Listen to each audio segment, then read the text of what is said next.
ভাল লগা এটা দিন পাৰ কৰিলোঁ আজি। যিহেতু আজি সৰস্বতী পূজা, প্ৰথমতে ঘৰতেই সৰস্বতী মাৰ ওচৰত চাকি বন্তি জ্বলাই পেলাই তাতে অকণমান ভোগ দিলোঁ। প্ৰথমতে উঠি পেলাই ভোগকণেই বনাই ল'লোঁ।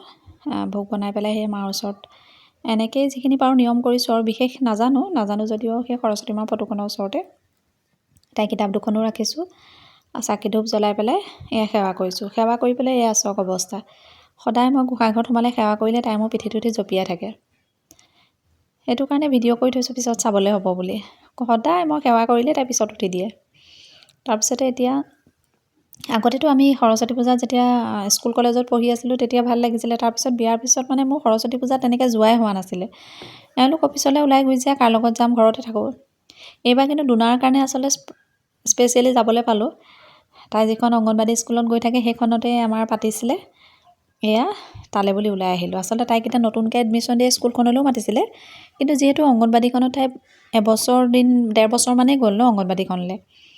ভাবিলোঁ কি ইমান দিন আৰু ইয়াতে আছিলে যে বেয়াও লাগিলে, সেইটো কাৰণে ইয়াৰ পৰা গুচি যাবলৈ নতুন স্কুলখনত এডমিশ্যন দিছোঁহে, যিহেতু যোৱা হোৱাই নাছিলে তেতিয়ালৈকে। সেইটো কাৰণে অংগনবাদীখনলৈকে গ'লোঁ। সকলোৱে মিলি মেলি পূজা ভাগ কৰিছে, বৰ ভাল লাগিলে আচলতে। তাতে স্কুলৰ ওচৰৰ স্থানীয় মানুহখিনিও লাগি ভাগি পেলাই তাতে বনোৱা মেলাবিলাক কৰিছে। তালৈকে গ'লোঁ। এয়া স্বস্তিকাৰ মাক আমি এই অংগনবাদীতে পোৱা আচলতে লগ পাই বহুত মানুহ চিনাকি হৈ গ'লোঁ যে ভালো লাগে। নহয়, অলপমান কাগজ দি দিলেই হ'ব, তলত অলপ এখন কাগজ দি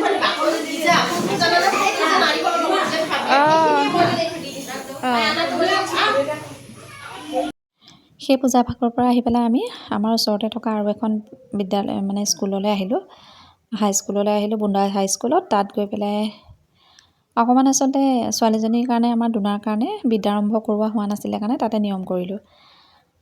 মানুহ তাতো হৈছিলে বাৰু যথেষ্ট। আমি তিনিজনী গ'লোঁগৈ তালৈ। ভাল লাগিলে আজিৰ দিনটো। মানে কি হ'ল, কিবা এটা বহুত দিনৰ মূৰত ভাল লাগিছে। মানে আমি এনেকৈ ওলাই যোৱা হেৰি কৰা বিয়াৰ পিছত মোৰ হোৱাই নাছিলে। মানে আজি মানে সেই ল'ৰা ছোৱালীৰ কাৰণে যে অকণমান বেলেগ এটা হেৰি হৈ যায় নহয়, সেই তাইৰ কাৰণে ওলাই যাবলগীয়াও হ'ল। তাইতো এতিয়া যাবই সৰস্বতী পূজা বুলি, তাইক নিবই লাগিব। বৰ ভাল লাগিলে আজিৰ দিনটো। মানে আচলতে ভাল লাগে। আগতে আমি স্কুল কলেজত থাকোঁতে কিমান ফূৰ্তি কৰোঁ, কি কাপোৰ পিন্ধি যাম কি।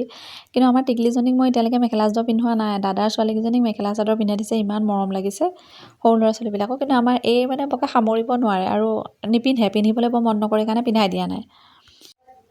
এইফালে খিচিৰি খাবলৈ আমাৰ দিলেই মানুহখিনিক। খিচিৰি বনাইছিলে, লেবৰা চব্জি আৰু বিলাহীৰ টক। ইমান ধুনীয়াকৈ বনাইছে মানুহগৰাকীয়ে।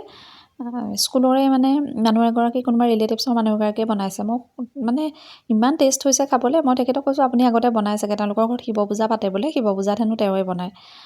বনোৱা অভ্যাস থাকিব লাগিব, নহ'লে ইমান ধুনীয়া নহয়। আৰু পূজাত চাবচোন, পূজাৰ এই ভোগকণ খাই ইমান ভাল লাগে।